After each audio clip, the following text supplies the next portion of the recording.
Assalamualaikum warahmatullahi wabarakatuh. Perkenalkan, nama saya Haizatun Nimah, Fakultas Usuluddin dan Dakwah, Prodi Komunikasi Penyiaran Islam, Institut Ilmu Al-Quran Jakarta. Nah, teman-teman, kali ini saya akan membahas beberapa materi dalam ilmu fikih. Di antaranya adalah wasiat, hibah, dan wakaf. Nah, yang pertama kita akan membahas mengenai wasiat. Nah, apa sih wasiat itu? Menurut bahasa adalah menyambung atau menyampaikan sesuatu. Menurut istilah, yaitu pemberian hak milik yang diberikan setelah orang yang memberikan wasiat itu meninggal dunia. Mau itu berupa barang, piutang, atau manfaat, dengan batas maksimalnya adalah sepertiga dari keseluruhan harta yang dimiliki. Dasar hukum wasiat ini terdapat dalam Quran Surat Al-Baqarah ayat 180.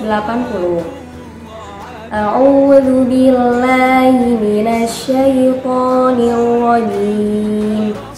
Bismillahirrahmanirrahim.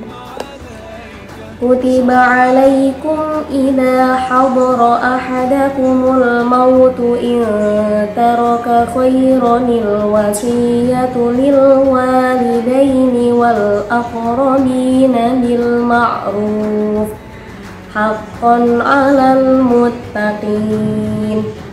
Nah, untuk rukun-rukun wasiat ini ada 5.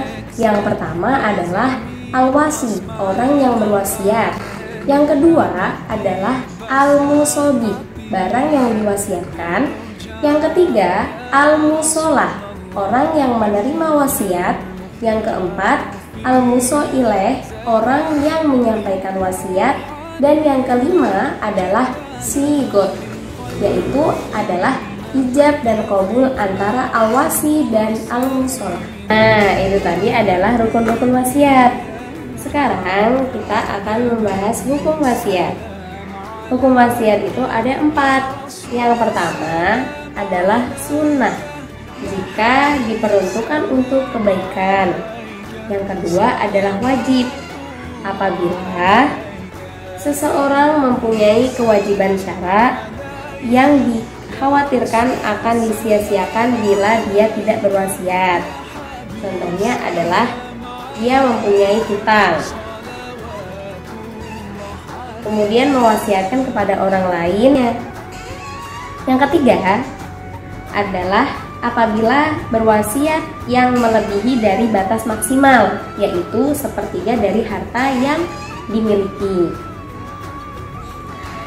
Yang keempat adalah haram, apabila berwasiat kepada orang yang fasik yang beresiko melakukan kerusakan. Itu tadi adalah pembahasan tentang wasiat. Nah, sekarang pembahasan yang kedua adalah mengenai tentang hibah.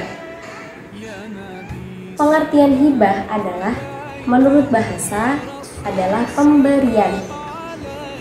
Menurut istilah adalah akad yang menjadikan kepemilikan tanpa adanya pengganti ketika masih hidup dan dilakukan secara sukarela.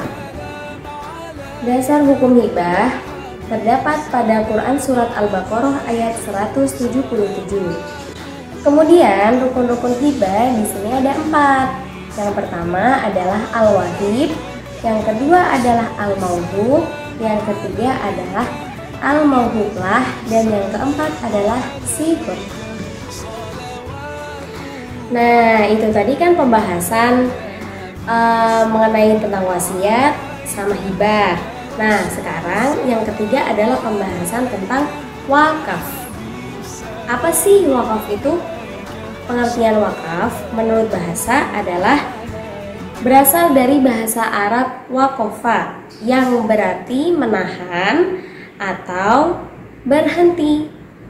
Menurut istilah adalah menyerahkan suatu hak milik yang tahan lama zatnya kepada seseorang atau nadir penjaga wakaf, baik berupa perorangan maupun berupa badan pengelola, dengan ketentuan bahwa hasil atau manfaatnya digunakan untuk hal-hal yang sesuai dengan syariat Islam. Untuk dasar hukum wakaf ini terdapat dalam surah Ali Imran ayat 92. A'udzu billahi minasyaitonir rajim. Bismillahirrahmanirrahim. Lan tanalul birra hatta tunfiqu mimma tuhibbun wa ma tunfiqu min syai'in fa innallaha bihi alim. Itu tadi adalah dasar hukum wakaf. Kemudian sekarang kita akan membahas tentang rukun-rukun wakaf. Ada berapa sih rukun-rukun wakaf itu?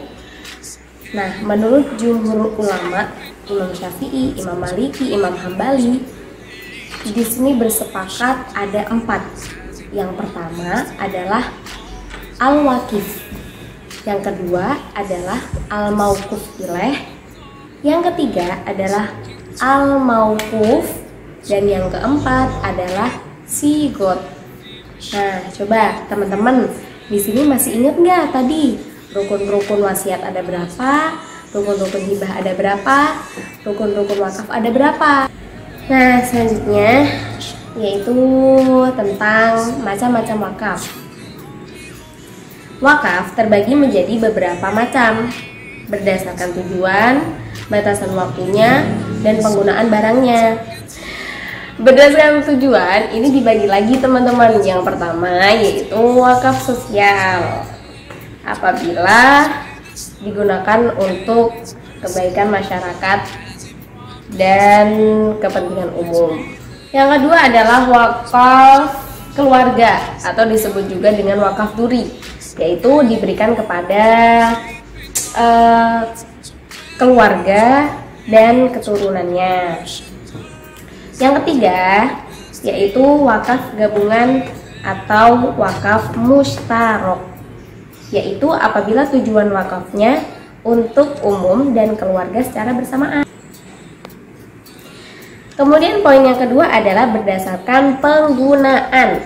Ini juga dibagi lagi teman-teman. Ada 2. Yang pertama wakaf langsung, yaitu wakaf yang pokok barangnya digunakan untuk mencapai tujuannya, seperti masjid untuk sholat, sekolah untuk kegiatan belajar dan mengajar.